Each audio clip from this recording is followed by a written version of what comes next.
So I want to thank you for being with us. Busy downtown shoppers stopped in their tracks when a young mother spotted dragging, repeat, dragging her little boy, he's no bigger than 3 feet tall, by his neck on a leash across the floor. Now, if she'll do this in a Verizon store in front of stunned shoppers, what do you think she does at home behind closed doors? Yep. A Georgia mother faces up to 20 years in jail after disturbing video captures her dragging her young son across a store by a leash. The mother, 37-year-old Melissa Means, was charged with first-degree cruelty to children. Video captures the boy being pulled against his will across the floor of the store, while mom claims her son actually liked being pulled by the leash. Mom also cites multiple illnesses, including lupus and pneumonia, saying she couldn't physically pick up the boy if she wanted to. Police say the child had a bruise on the left side of his neck from the leash. He was later released to his grandmother. Straight out to Eric Jens with WRGA News Radio. Eric, this is highly disturbing. It's my understanding that when someone finally called police after all the people in the store just watched her drag the kid around on the floor, nobody stopped her. Insane. When police finally got there, she tried to say she had pneumonia and lupus. Yes, thank you, Nancy. You have to wonder if, from the public standpoint, there wasn't some level of shock going on, the reason that people didn't call police any sooner. Obviously, it's not acceptable to be dragging a child through a public store like that, unchecked, not really even turning around. Stop. Put Jens up. It's not unacceptable.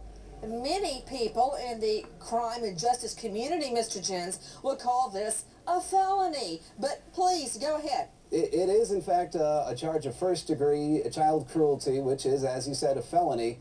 However, that's mostly due to the fact that it was an intentional act and that there was some physical damage to the child, although it was not the kind of injury that required any kind of treatment or hospitalization.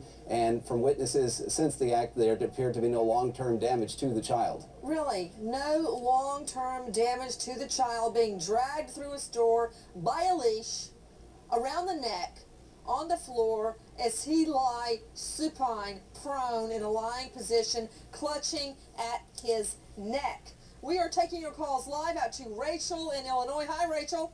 Hi, Nancy. We love you. Thank you for taking our call. Thank you for calling in, dear. What's your question? Do you see this video? Yes, I have a comment and a couple quick questions. My comment is if she has pneumonia and lupus, she would not have the strength to drag the child through the Verizon store. Secondly, there's some conflict in her story. She couldn't pick him up to carry him, or he liked to be dragged. I'm kind of confused. Also, is she a single parent, and is he the only child, or are there more children in the house? And has there any abuse been named before? Is this the only time that we know of? All good questions, Rachel. My immediate question was, if she's so sick, how does she drag him around the store that way?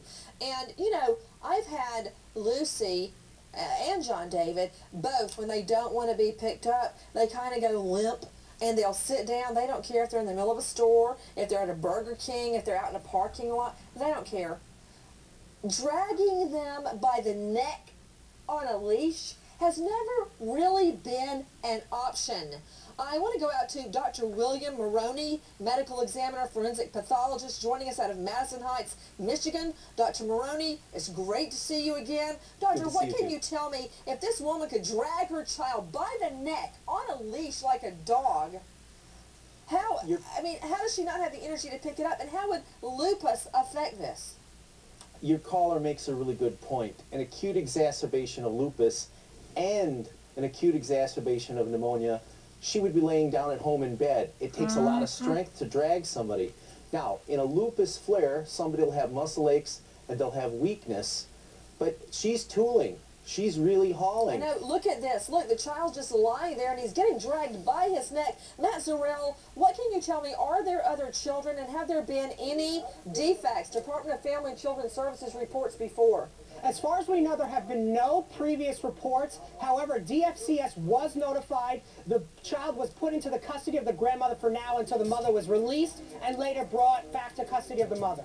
But isn't it true, Matt Zarrell, the mother is back in the home tonight with the little boy? Yes, and she says that, I guess, bad things happen to good people.